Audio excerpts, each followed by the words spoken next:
Hey guys, welcome back to another episode of Two Good Loonin' Outdoors. It's your host Michael. I don't have a lot of time today. I have 30 minutes, so I'm gonna go out to Green River Lake and I'm gonna see if I can't find and locate some fish. I'm gonna be fishing the boat docks, and I'll probably be throwing some medium to deep diving crankbaits along some very rocky edges. And see if we can't catch some fish.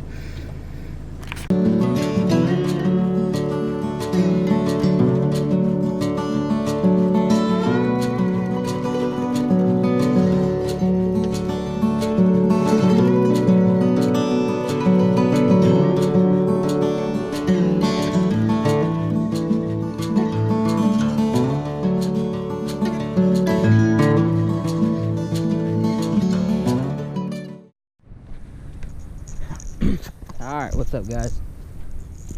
We're working these docks, or we're about to work these docks, but we're gonna be rocking with an old a fingerling shad here, old bomber lure, kind of an older lure I've had. Actually, I've had this thing for probably 3 or 4 years now, it seems. I don't know if you can see in the water, but it looks like there's actually a lot of rocks here. This is a good sign. Make this crankbait work a little bit better.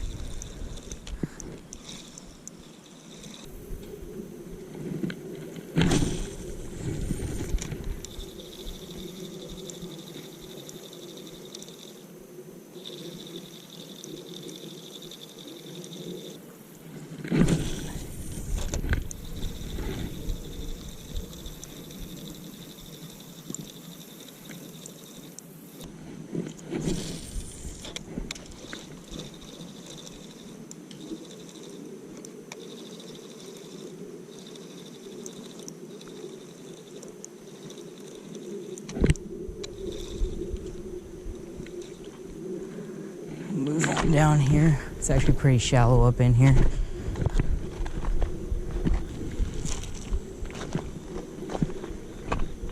There's a lot of baby fish in here.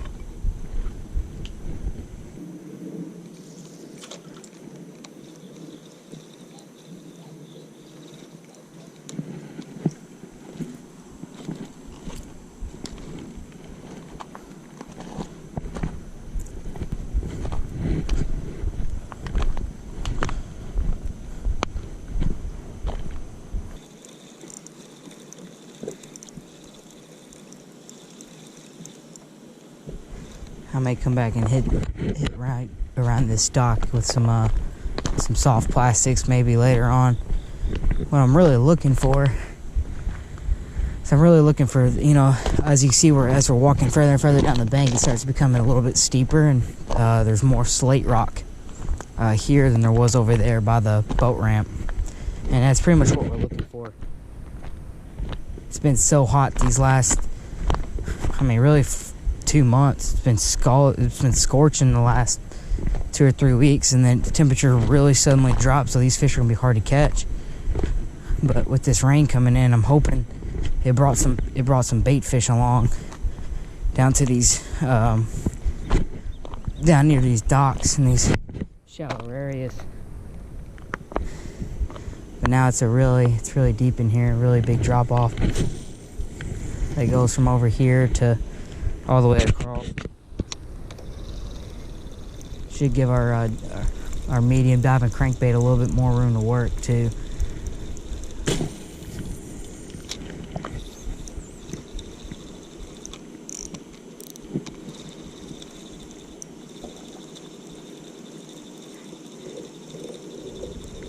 Yeah, we're probably sitting in somewhere between 8 to 12 foot of water. Over there is about 6 foot, but as you start going to the left more, the water gets deeper, and then there's almost like a little river channel out in the middle there.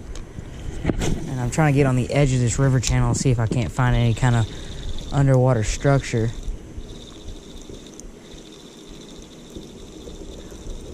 Hopefully get on some fish.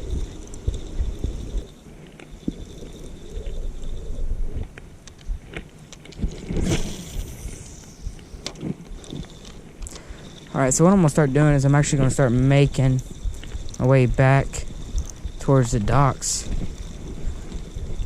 Maybe even change my bait. And I might just work them docks with the soft plastic, or we'll figure something out. Been covering a lot of ground with this little bomber shad lure, with pretty much no luck.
Oh, looks like I got one.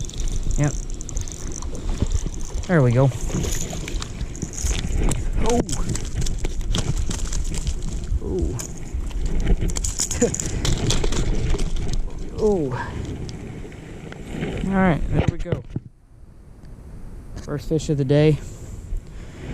We actually went further down, closer to the docks, and that fish was off first cast.